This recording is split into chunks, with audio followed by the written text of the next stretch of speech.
Hit the brakes in Welford and slow down in Duncan. Our exclusive 7 News investigation identified the upstate cities where you're most likely to get pulled over. And some of the smallest towns are banking the biggest fines. Tonight, investigative reporter Gordon Dill shows you where the speed traps are. Gordon. And look, if you're not speeding, you're not going to get a speeding ticket. Let's get that out of the way. But where you drive appears to play a big role in just how likely you are to see blue lights behind you. For example, someone in West Pelzer is 21 times more likely to get a ticket than someone in Williamston. That's just 2 miles away. And we're taking it a step further because once we've identified a small town writing lots of tickets, we looked at their bottom line to see if they're using your lead foot to pad the bottom line. Before landing behind the wheel of a squad car in Welford, David Green worked in a war zone, a private contractor standing guard at the U.S. Embassy in Afghanistan. So that car there, we're actually going to stop. Now, Green patrols Highway 29 in Spartanburg County. The reason I stopped you was 65 and a 50, okay?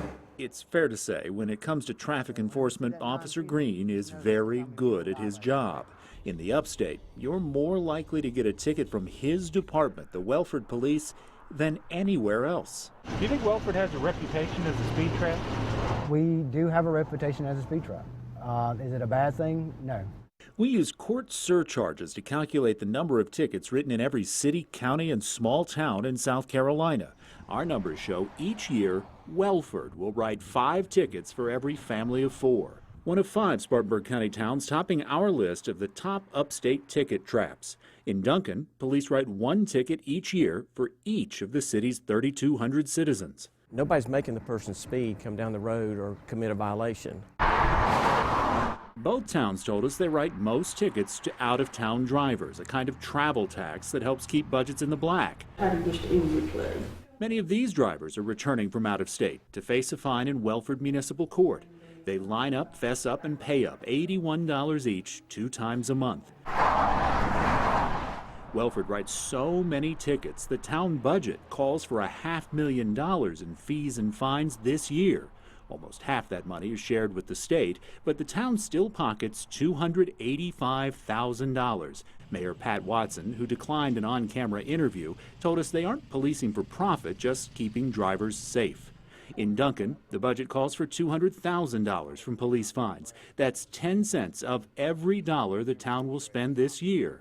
And the chief says there's nothing wrong with his officers keeping a closer eye on drivers from out of town. When people come in here at night, they're coming in from outside the city or whatever, and they're driving around in here. If they commit a violation, if we have a good violation, we're going to stop them. As for Officer Green, he's the top ticket writer in Welford, making him one of the busiest traffic cops in the upstate. But Green says money's never his motivation. He sees it as saving lives. Just know that that's how many people died last year, okay? And if you're speeding in Welford, you'll be seeing him. I rode along with Officer Green. He does stay busy. Most police, including those in Duncan and Welford, say they're only pulling over a fraction of the cars they could stop. Most of them do allow some leeway in speeding, usually about 10 miles over the limit. From our numbers, here's another interesting note. You're more likely to get a ticket in just about any city than in unincorporated county areas. Police told us that's because most deputies don't work traffic and they don't have time to look for speeders.